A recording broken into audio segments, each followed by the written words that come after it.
It is we who have picked the cotton for nothing. It is we who are the maids in the kitchens of liberal white people. It is we who are the janitors, the porters, the elevator men. We who sweep up your college floors. Yes, it is we who are the hardest workers and the lowest paid. And the lowest paid.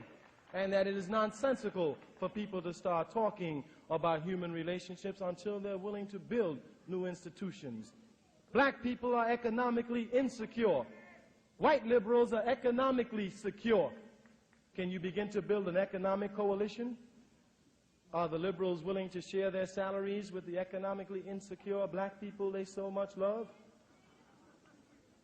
Then if you're not, are you willing to start building new institutions that will provide economic security for black people? That's the question we want to deal with. That's the question we want to deal with.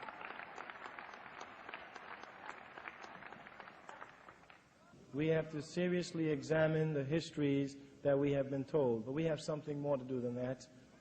American students are perhaps the most politically unsophisticated students in the world. In the world. In the world. Across every country in this world, while we were growing up, students were leading the major revolutions of their countries.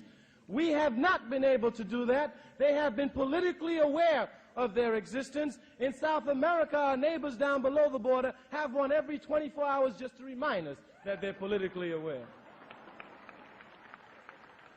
And that we have been unable to grasp it because we've always moved in the field of morality and love while people have been politically jiving with our lives.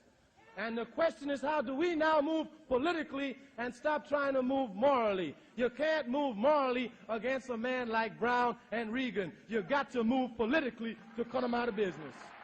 You've got to move politically.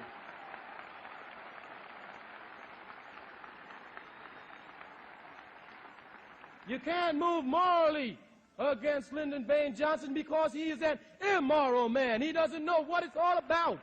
So you've got to move politically. You've got to move politically.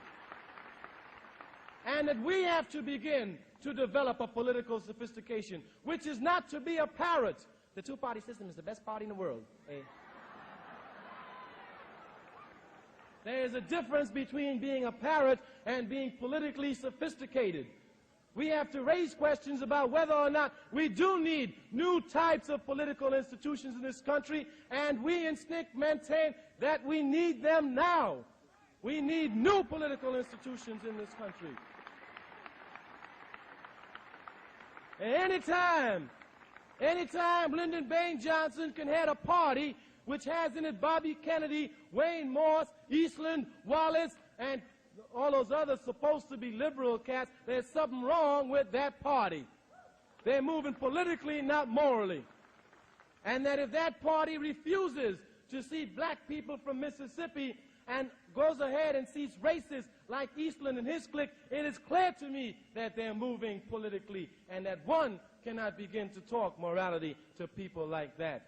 We must begin to think politically and see if we can have the power to impose and keep the moral values that we hold high. We must question the values of this society.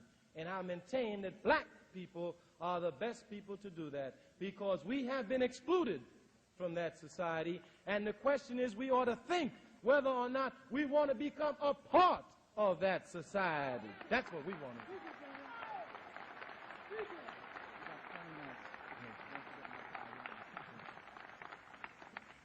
And that is precisely what it seems to me that the Student Nonviolent Coordinating Committee is doing. We are raising questions about this country. I do not want to be a part of the American pie.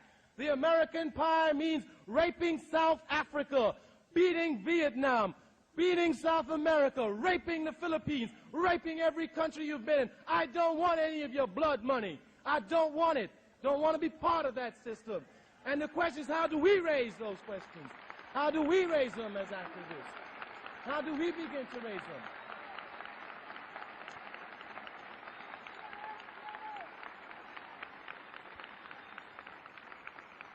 We have grown up and we are the generation that has found this country to be a world power. that has found this country to be the wealthiest country in the world. We must question how she got her wealth. That's what we're questioning. And whether or not we want this country to continue being the wealthiest country in the world at the price of raping everybody else across the world. That's what we must begin to question.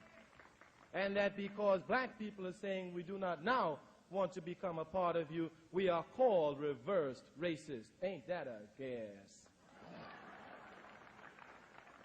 Now then, we want to touch on nonviolence because we see that again as the failure of white society to make nonviolence work. I was always surprised at Quakers who came to Alabama and counseled me to be nonviolent, but didn't have the guts to start talking to James Clark to be nonviolent.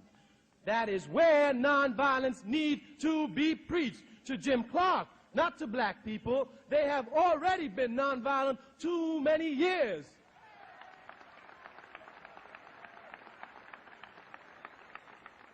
The question is, can white people conduct their nonviolent schools in Cicero, where they belong to be conducted, not among black people in Mississippi?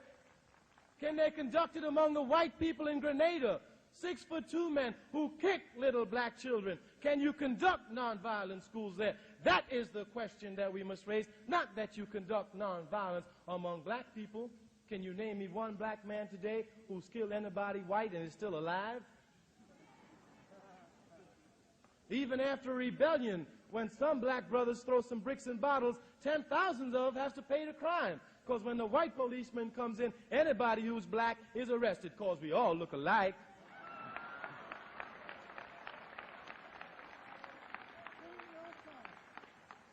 So that we have to raise those questions. We, the youth of this country, must begin to raise those questions. And we must begin to move to build new institutions that's going to speak to the needs of people who need it. We are going to have to speak to change the foreign policy of this country. One of the problems with the peace movement is that it's just too caught up in Vietnam, and that if we pulled out the troops from Vietnam this week, next week you'd have to get another peace movement for Santo Domingo. And the question is, how do you begin to articulate needs to change the foreign policy of this country?